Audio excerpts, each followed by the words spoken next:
They came back. Maybe you saw the name on your screen and your whole body responded before your mind caught up. Maybe it was casual, almost insultingly casual, like no significant amount of time had passed, like the silence had been a minor weather event rather than something that reorganized your interior. Maybe it was earnest, vulnerable even. The kind of message that made something in you want to immediately close the distance, because this is what you waited for, isn't it? This is the version of them you always knew existed, somewhere underneath the management and the walls. And now you are here, holding the return, trying to figure out what the return actually means, what the right response actually is, and why, despite everything, some part of you is already negotiating with another part of you about whether this changes things. Here is what you need to understand before you respond to a single word. The return is not the resolution. The return is a data point. And how you respond to it, not emotionally, not strategically, but from the most grounded, self-respecting, genuinely clear version of yourself, will determine more about what happens next than anything they said in the message that brought them back. The first thing to understand is why they came back. Not the surface reason, the psychological reality underneath it. When an avoidant returns, it is almost never because they had a clean, linear realization that they had been wrong, worked through the underlying pattern, and arrived back at your door as a transformed and ready person. That narrative, the one where absence produced clarity and clarity produced change and change produced return, is seductive because it is the story you want. It is not usually the story that is actually happening. What is more commonly happening is this. The distance they created eventually did its work, but not the work of healing, the work of temporary relief. The deactivating strategies ran their course, the activation quieted, and in that quieter state, the feeling surfaced. The specific weight of your absence, the particular quality of what you provided that the independence they retreated into cannot replicate. The slow accumulation of ordinary moments that felt, without quite announcing themselves as such, like lack. And so the system moved toward you, with the warmth and the reaching and the presence that was so scarce when you needed it most. What has not necessarily changed is the underlying architecture. The same nervous system that created the distance is the one now closing it. The same deactivating machinery exists. The return was generated by the absence of activation, and the moment closeness is reinstated, the activation returns. The cycle, without intervention at a deeper level, will resume. This is not cynicism. This is the pattern, clearly seen. Now here is where most people make the mistake. They respond to the return from the place of who they were when the avoidant left. The person who was reaching, accommodating, reorganizing themselves around the relationship's demands. The person who had been so occupied with the avoidance capacity, the avoidance comfort, the avoidance temperature, that their own sense of self had become somewhat compressed. That person responds to the return with relief, with the warmth that was always there, immediately accessible, with the implicit communication that the absence has been forgiven and the door is open and things can resume. And the resuming is, in that moment, exactly what both nervous systems want. But resuming from the same position is not returning, it is replaying. And the replay will reach the same point it reached before, because the conditions that produce the original dynamic have not been addressed. Only the distance has been interrupted. The right response to an avoidant coming back is not warm and it is not cold. It is not punitive and it is not immediately forgiving. It is grounded. It comes from the person you became in their absence, the one who returned to their own life, their own center, their own understanding of what they need and what they are no longer willing to arrange themselves around. That person is the only one who can receive this return in a way that actually serves both of you. The rejection, and yes, it is a rejection, even if it is a gentle one, even if it is a temporary one, is not about punishment. Sit with that for a moment, because the punitive interpretation is the one most likely to corrupt what you are trying to do. If the rejection is organized around making them feel what you felt, making them wait the way you waited, engineering in them the experience of longing that you lived with, then it is not a rejection. It is an inversion of the same dynamic. You have simply switched positions in the same unhealthy geometry. The rejection the title is pointing toward is something entirely different. It is the act of not immediately closing the distance they created, of receiving their return without returning yourself to the same proximity you occupied before they left, of communicating through the quality of your presence rather than through the content of your words that something has changed, that you have changed, that the relationship, if it is going to exist, will need to exist in a different configuration than the one that produced the silence. This is not cruelty. This is the most honest, most self-respecting, and, if what you want is a genuinely different outcome this time, most strategically intelligent response available to you.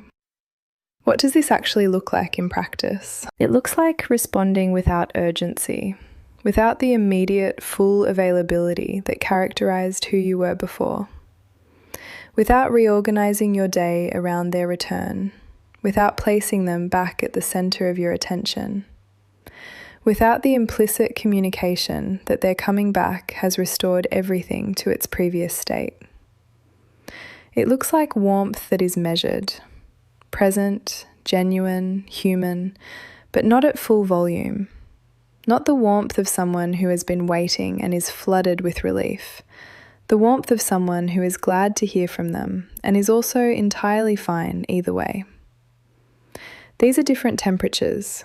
They communicate entirely different things about where your center of gravity currently lives. It looks like not over-explaining, not narrating your response or its reasons, not delivering a speech about what you went through or what needs to change or what you have learned about yourself in their absence. All of that comes later, if it comes at all. In the first response, less is almost always more, because over-explanation is itself a form of the old pattern, the impulse to make things emotionally legible, to ensure they understand, to manage the meaning of the interaction. Let the response be clean. Let the brevity do the work that the words should not be doing yet. Here is what the avoidance nervous system is reading in your response, whether you are aware of it or not. They are reading the temperature of your availability.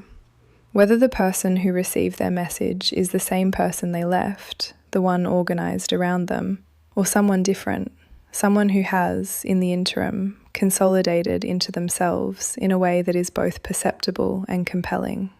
They are reading whether the return was easy, whether the door swung open immediately and fully, which tells the system that the door was never really closed, that the previous dynamic is intact and available to be resumed. Or whether there is a quality of something that must be navigated, not as a punishment, but as a reality. The reality that time passed and things shifted, and the relationship, if it continues, requires rebuilding rather than resuming. And they are reading, underneath everything else, whether you need them. Whether the return produced visible relief, visible urgency, the clear signal that their absence had destabilized you, and their presence is required for your restoration. Because that signal, however loving it looks from the outside, activates the avoidance system. It is the signal that someone's emotional regulation depends on them. And that dependency, however understandable, is one of the primary triggers of the very withdrawal you are trying to prevent. The grounded response, the one that says, "I am glad you are here, and I am also complete without you," is the one that does not trigger the machinery. It is the one that allows the return to be the beginning of something different, rather than the opening of the same story. Let's talk about what you are actually feeling, because the psychological landscape of receiving an avoidance return is genuinely complex, and collapsing it into a simple emotional category does you a disservice. There is relief, probably significant, the part of you that missed them, that spent time in the particular ache of their absence, that rehearsed what it would feel like if they came back. back, that part is flooded, and the flood is real. It is not to be denied or shamed. It is human, and it matters. And there is also something else, something that arrived in their absence, and that you may not have fully named yet, acquired a sense of your own solidity, of the life that continued without them in it, of the discovery, sometimes gradual, sometimes sudden, that you were more intact than you feared, that the absence, which felt at first like devastation, became something else over time. Not comfortable, exactly, but habitable, yours. That second thing is important, possibly more important than the relief, because it is the evidence that you found something in the space they left. And what you found, that solidity, that self, is the thing you cannot afford to immediately dissolve back into the comfort of their return. Both things can be true simultaneously. You can be glad they came back and also not be willing to go back to what it was. Holding both of those truths at the same time, without collapsing into either one, is the emotional work of this moment. There is something that needs to be said about forgiveness, because it will be confused with the kind of openness that the situation does not yet warrant.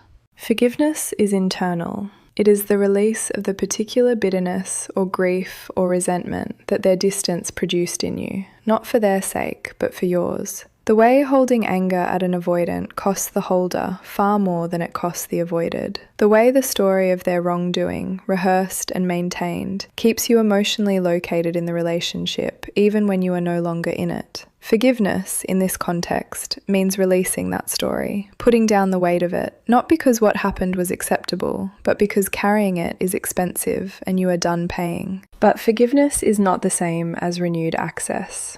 It does not automatically mean the door is open. It does not require you to receive them at the level of intimacy they previously occupied, simply because you have released the resentment of what they did. You can forgive fully and still be different, still require something different, still decline to return to the configuration that produced the hurt you are now in the process of forgiving.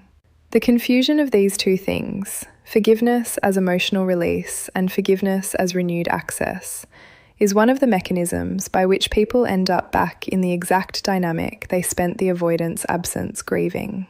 You do not owe them access because you have made peace with what happened. Those are separate transactions. What do you actually say? When the words are required, when the response cannot be further delayed, what comes out of your mouth or your fingertips? The first principle is that it is not a speech. A speech is organised around making them understand something, making them understand, making anyone understand anything through the force of verbal explanation, is the old pattern. It is the impulse to manage the meaning, to ensure comprehension, to work harder than the moment requires. The second principle is that it is honest. Not brutal, not withholding for effect. Honest in the sense of accurate. It reflects where you actually are, not a performed version of where you think you should be, or where you want them to believe you are. The third principle is that it contains no implicit invitation back to the previous dynamic. No warmth so immediate and full that it communicates the coast is clear, come in, everything is as it was. No coldness so complete that it closes any possibility entirely, if possibility is genuinely something you are open to. Something measured, something that reflects a person who has moved, not away from them, but forward within themselves. Something that says, without necessarily saying these words, I am here, I am different than I was. And what happens next, if anything happens, will need to account for that difference. Now, the harder question underneath all of this, do you actually want them back? Not the relief of their return, not the temporary cessation of the longing, not the comfort of the familiar, however complicated the familiar was. Do you want the actual person, the one with the specific attachment architecture, the one who created the silence, the one whose capacity for sustained closeness has a ceiling you have already encountered, to be in your life in a meaningful way going forward? This question deserves real time, more time than the urgency of their return is likely to give you. Because the return creates a kind of artificial deadline, a sense that the response must arrive before the window closes, before they conclude the reaching was a mistake, before the avoidance system reactivates and the withdrawal begins again. That urgency is partly real and partly manufactured by the same anxiety that organised your behaviour in the original dynamic. Do not make the decision about whether you want them back from inside that urgency. That urgency belongs to the old configuration of yourself, the one that was afraid of losing them, the one that calibrated constantly around their temperature. Make the decision from the quieter place, the place that holds the full picture, not just the relief of their return, but the full memory of what the relationship actually was. The distance, the pattern, the specific ways in which the dynamic cost you, the things you discovered about yourself in their absence, the kind of relationship you actually want, and whether this person, with the work that would genuinely be required, is a candidate for being in it. If the answer is yes, if, after the real consideration, the honest accounting, the undramatic inventory of what was and what would need to be different, if the answer is still yes, I want to try again, then the rejection the title is pointing toward is not a permanent one. It is a conditional one. It is the rejection of resuming, of returning to the previous dynamic unchanged, of pretending the silence was a minor interruption rather than a significant event with information in it. The condition is not a list of demands. Demands come from fear. The condition is simpler and more foundational. It is this: things will be different. Not because you have engineered a new strategy or read the right information, because you are different. Because the person re-entering this relationship is not the same person who was in it before. And that difference deserves to be honoured, by you first, and then by whatever unfolds between you. You do not go back. You, if you choose to, go forward from where you both actually are, with the full knowledge of the pattern and the full awareness of what addressing it would require, with eyes open and feet on the ground, and the self you found in the absence intact and present. That is the only version of reunion worth having. And if the answer is no, if the honest accounting says that the relief of their return is real, but the desire to rebuild is not, that what you want is a life that is not organised around the particular challenge of this specific dynamic, then the rejection is simpler in its form and more difficult in its emotional execution. It is the quiet, complete, unglamorous act of saying no, not with anger, not with the extended explanation that is actually a final bid for them to understand and respond with more than they previously offered. Just no, in whatever specific words belong to your particular situation. No to resuming, no to the cycle, no to the version of hope that has been expensive and has not yet delivered. This no is not the end of something, it is the protection of something. It is the shelter of the self you recovered in their absence, the life that started, slowly and with difficulty, to organise itself around your own centre rather than around the management of their distance. That life is worth protecting. It is worth the discomfort of the no. It is worth the guilt, and there will be guilt because you are someone who cares, and caring people feel the cost of disappointing others, even when the disappointment is just. It is worth the grief of what might have been, which is real and deserves to be felt fully rather than pushed down. Here is the last thing. The avoidance return is not evidence that you were right to wait. It is not confirmation that the love was real enough to overcome the pattern. It is not the resolution of the story. It is simply a moment, a single data point in a much larger picture, and it deserves to be received as exactly that, not as proof of anything, not as the answer to a question you have been carrying, but as an event that requires a response from your clearest, most grounded, most self-respecting self. The return is about them. What you do with it is entirely, absolutely, only about you. And you, the version of you that exists right now on the other side of what their absence cost you and taught you, deserve to respond from the fullness of who that is, not from the fear of losing them again. Not from the relief of having them back, from the quiet, unshakable knowledge of who you are without them. That is the ground to stand on. Everything else follows from there.